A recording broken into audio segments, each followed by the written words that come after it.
So I'm here for OC number 3. This will be song number 98 on my Spotify Wrapped playlist. That is July by Hozier. There's going to be a lot of him, like I said. This is a really fun song. I really like the energy of it. It kind of lilts you along, and it's got a lot of summer imagery, kind of a message of hope, how even in the middle of winter, July is still coming.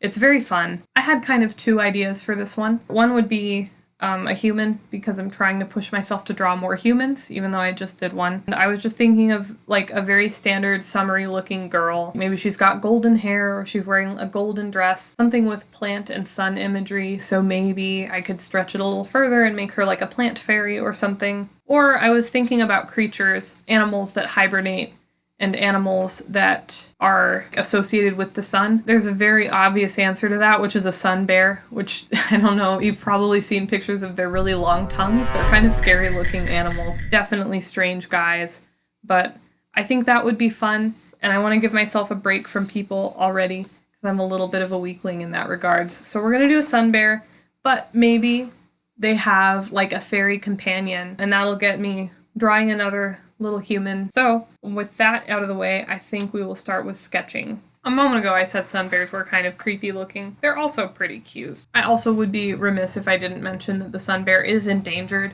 so it's important to remember, even if an animal doesn't look nice to you, it might also be endangered. So just hold that in your mind. Here's a bear.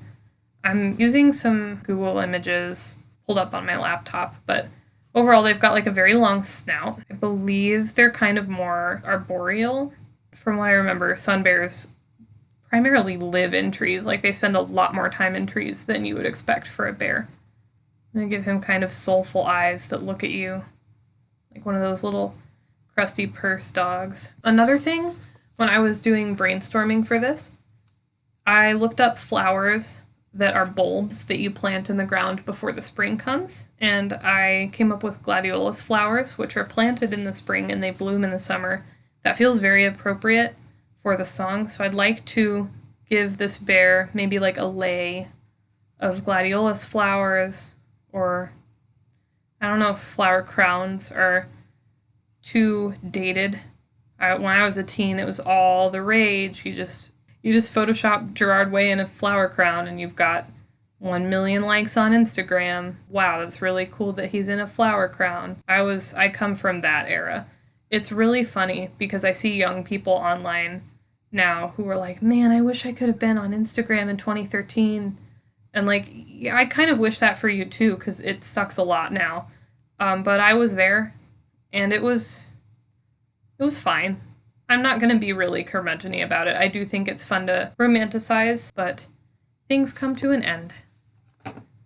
And now the internet's pretty cool too, and you're going to grow up and people are going to be like, oh, I wish I was blogging in 2025.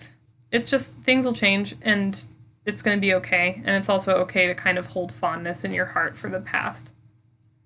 So on this bear, I had some ears that I really liked at first, and all of the reference images on my screen had like these tiny, tiny ears on them, and I didn't like the way those looked, so I scrolled down to more reference images and found some of them with slightly bigger, more pronounced ears, and that's what I'm using to justify the bigger ears here. Another big thing about sun bears is they have like a crescent moon shape on their chest. It's very pale. It's really cool. They look like they're wearing that thing that goes in a tuxedo. Does anyone know what I'm talking about? I don't know what it's called because I've never worn a tuxedo. Giving him very long claws. But it makes sense because, like, if you've ever seen a two-toed sloth, like, sun bear claws to me do not read so much as for ripping apart prey items as they do for gripping tree branches. I don't see this and feel threatened. You know what I'm saying? I see it and I think, oh, that animal has a job to do. So I'm gonna give it maybe a big branch.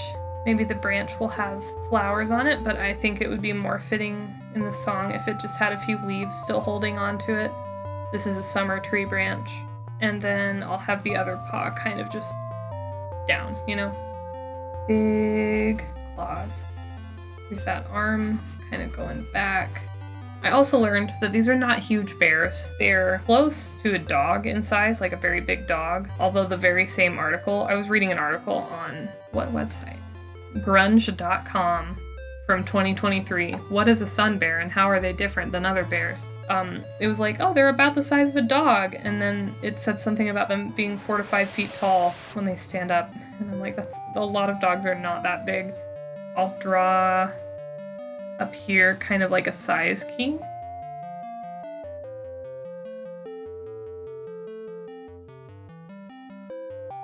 I'm gonna make this one especially small and petite. It's 3 foot tall when it's standing up like this.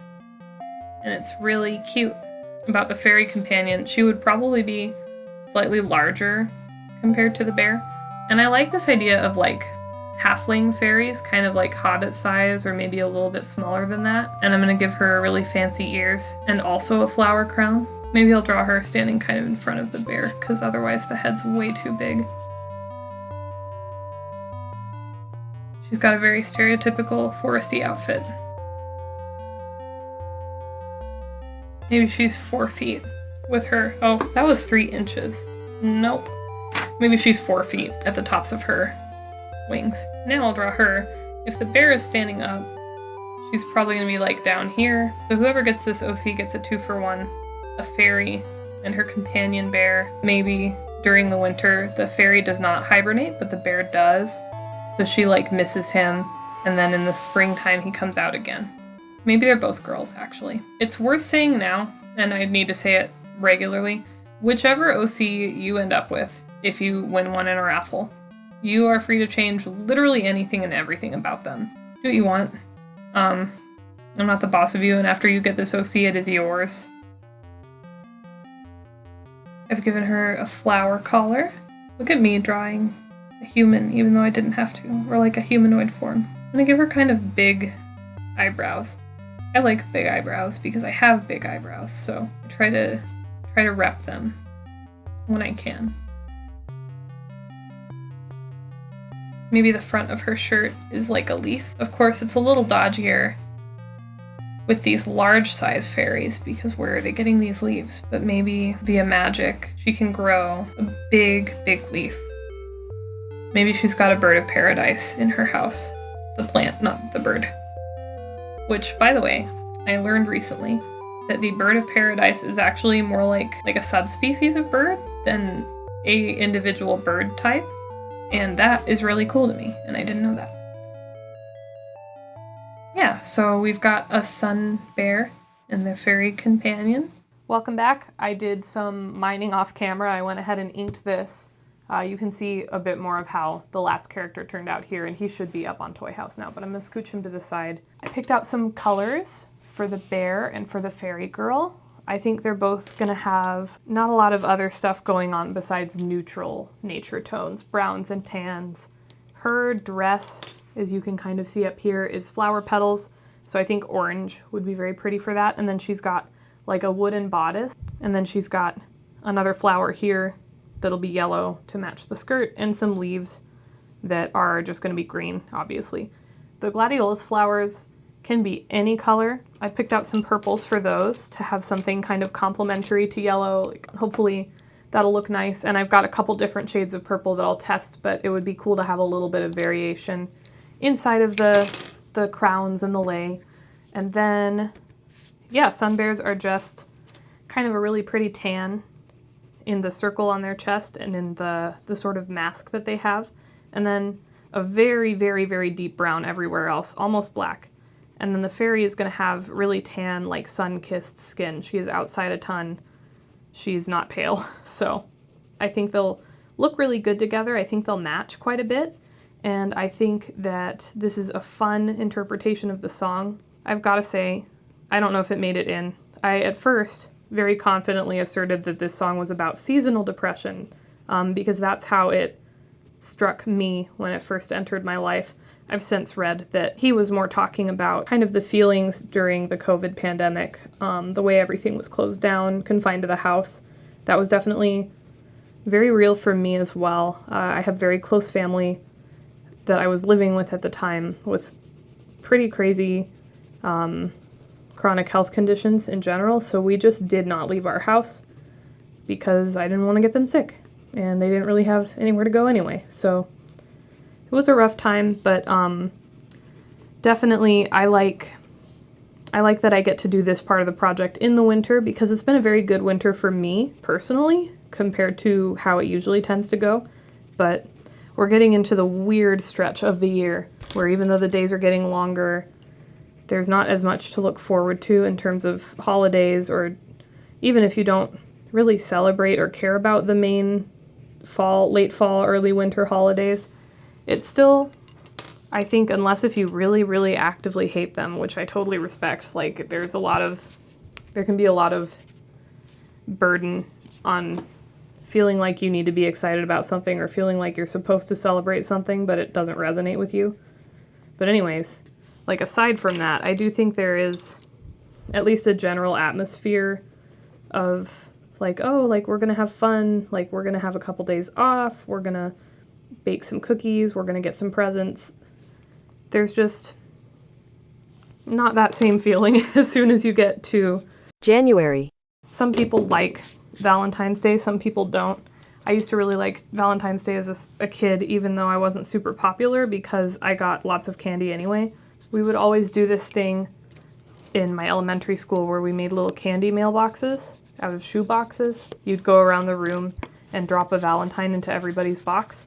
This seems to have been a pretty universal, at least American school experience.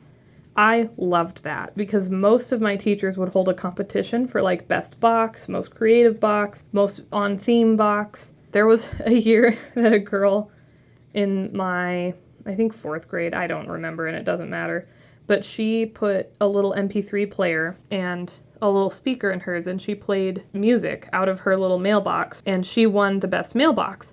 And I was like, oh, well, okay, you've introduced a level of dimension to this competition that I was not aware of before. So the next year, my dad had these weird, like, jelly speakers. They had these towers that were made of white, transparent plastic and LED lights inside of them, so they would do, like, a colored light show that would correspond with the music. So I was like, Dad, I need to borrow this. And I borrowed his MP3 player because I didn't have one yet. I got my first one for Christmas in 7th grade. So I borrowed his MP3 player and I put a bunch of Coldplay songs.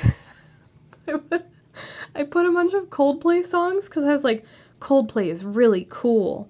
And all the kids in my grade listened to Coldplay and Toby Mac. I went to like a charter school, so that should explain the Toby Mac. First of all, I rested on my laurels way too much, because my stupid Valentine's box did not have very much going on besides these 2 speaker towers protruding out of it. That was kind of it, because I thought that would bring me to victory. And I was like, I'm gonna win. I did not win.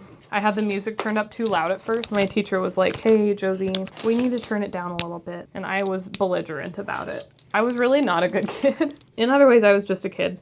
And I'm sure I could have been worse. Oh, something fun I also want to do is I want to give her wings a pale purple instead of the usual pale blue, and that will match a lot better with the gladiolus flowers, I think. I'm gonna start on the bear. I know I kind of have been going all over the place.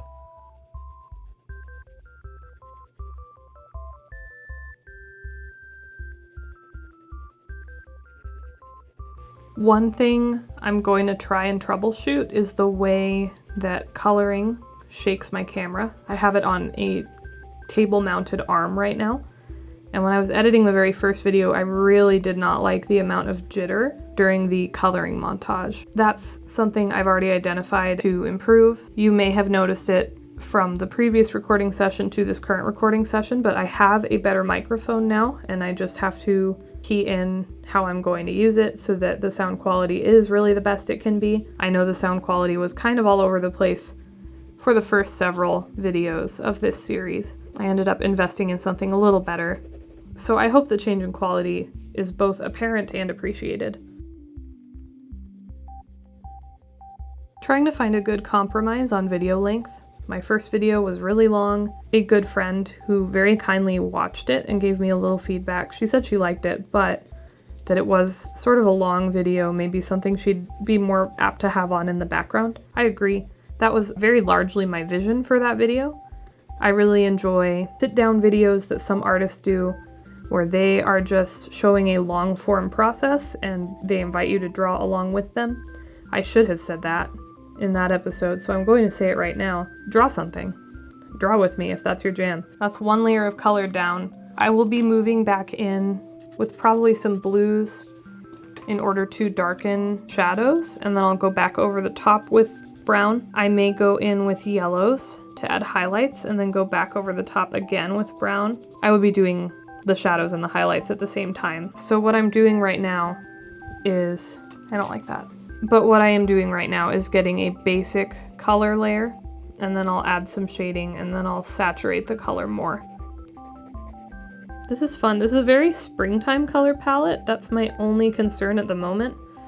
July is not springtime. So I may saturate the colors that are going on here a little more in the flowers. Summertime flowers are almost neon sometimes. They can be very, very bright. Saturate them more. I know what else is happening. This color scheme, purple and green, and the yellow is a little orange adjacent, reminds me a lot, I think, of Mardi Gras, which is in the springtime. As I said earlier, I want to find a balance between short, very short videos and longer, more relaxed, chill background noise videos. I'm going to stop recording for a bit, add in a few more colors for base layers, and then I will start again when I'm doing the shading process. So I'll see you in a few minutes. I am back. I got cold, so I'm wearing a sweatshirt now. And I've identified, I think, what will be a good blue to do some shading.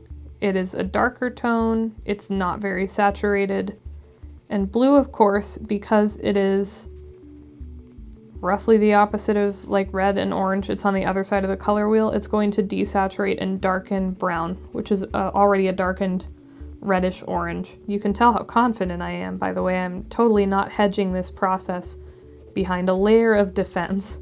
It's been a little while since I did some stuff with colored pencil. I did some very saturated doodles in my other sketchbook. I had been watching Markiplier's Silent Hill F playthrough, and I really like Hinako. I think she's a cool character, like very complex.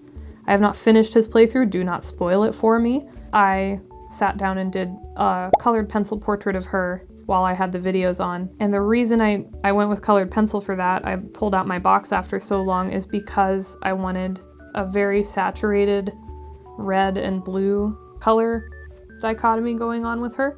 But I really didn't want to be doing digital art while trying to watch TV. It just seemed way more relaxing to do traditional. So I really enjoyed it. I think this doesn't look bad. I like it. And then for highlights, I'm just gonna sprinkle some of that yellow on. I think it ties the yellow into the piece more as well. One thing I definitely stand by is the rule of threes. If you have a color appearing in your art, it should appear like about 3 times at minimum. So I'm following that by having the yellow here and here, physically in the flowers that make up her dress, but also as the highlight tone. And then I've got green here and sprinkled around here, and then I've got 3 purple places. I wasn't actually going for this consciously. I think it has become more of an ingrained process as I've tried to check for it and abide by it during the creation process of other things, but with this, because I'm making a video and because there's so much more about this project, I didn't think to even check. I'm really happy that it's come out pretty good. And the reason why, because it's a little silly, I think, to repeat a rule and to abide by a rule without understanding the reason it was instated. The reason why is because you want to draw the eye evenly across the page unless there's something you want someone to pay special attention to. So if either of these characters had maybe a magical artifact that was important to them and had significance within the song, I would make it a totally different color from what's on this page. Maybe like a pale blue or like a very bright red so that the eye is drawn to it. But as it stands, we've got kind of this good background of neutral brown and tan tones, and then we've got pops of color for the living plant life around them. I think because the eyes of the bear are so dark, I did those in ink black, and then the nose is dark. Your eye probably is drawn up here first. It's also kind of framed by this purple. Then you move down over the branch to look at the fairy here. So that'll change as the bear gets darker. I think the contrast will hopefully be a lot less stark. And then I'm not sure where your eye will be drawn, but at this moment in the piece's existence, that's where your eye is drawn.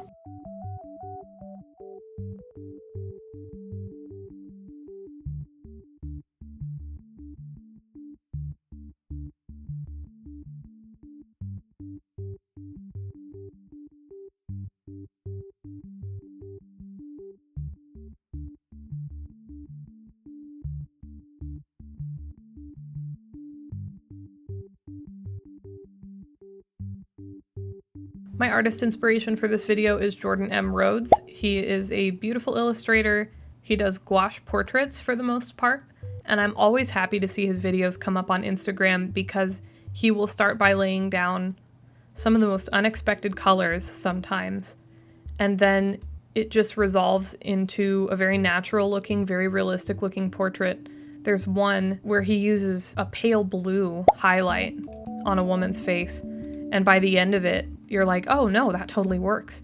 But at the beginning, you're just kind of waiting breathlessly to see how it'll resolve.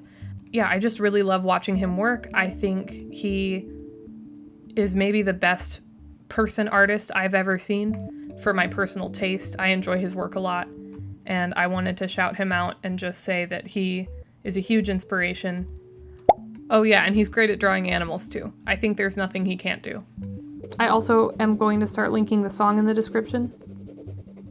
That should have been a change in place as of the second video. I'm recording this after the whole second video has been edited, but before it's been posted. So I've got everything ready for that. So I'm just excited to see the amount of engagement I've already actually gotten. I did send these videos to all the friends I knew who would appreciate anything about them. But I got a few very nice comments from people who I'm pretty sure I don't know. They just stumbled upon my work. So that was very humbling and really exciting, and just really nice to interact with people who are excited about this project also. So that's been a really nice blessing. It's been very sweet. I did have a friend who said she had half a mind to try this project herself, and I told her she should absolutely do it. I'm just really excited that this has already made, I guess, a little bit of a difference. I think I am gonna have to start using some black colored pencil to darken this bear up. Laying it down over the top of all these layers of pigment, I hope will help the pigment underneath to kind of show through so that you can still tell he's a mostly brown bear. I think that's looking good. So I'm back after adding the black to the bear. I feel like I've darkened its fur enough for now. The main thing I'd like to address before I wrap up this video is I wanna change some of the shadows on the fairy. I feel like her skin has gotten a little ashy. I did some research just very, very quickly. One of the things I read, just naming purple as a tone that can exist in skin, kind of unlocked it for me, because I was thinking if it's ashy, I need to warm it up somehow. But I don't want to add a red. I don't want to add like an orange.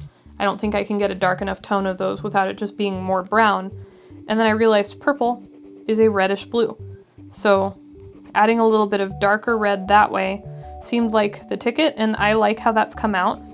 Definitely still very colorful, saturated. I don't know how realistic this is for a skin tone, but I like the warmth of it. And also she's a fairy, so if her skin tone's a little different from how anyone in the real world has a skin tone, that's probably not a problem.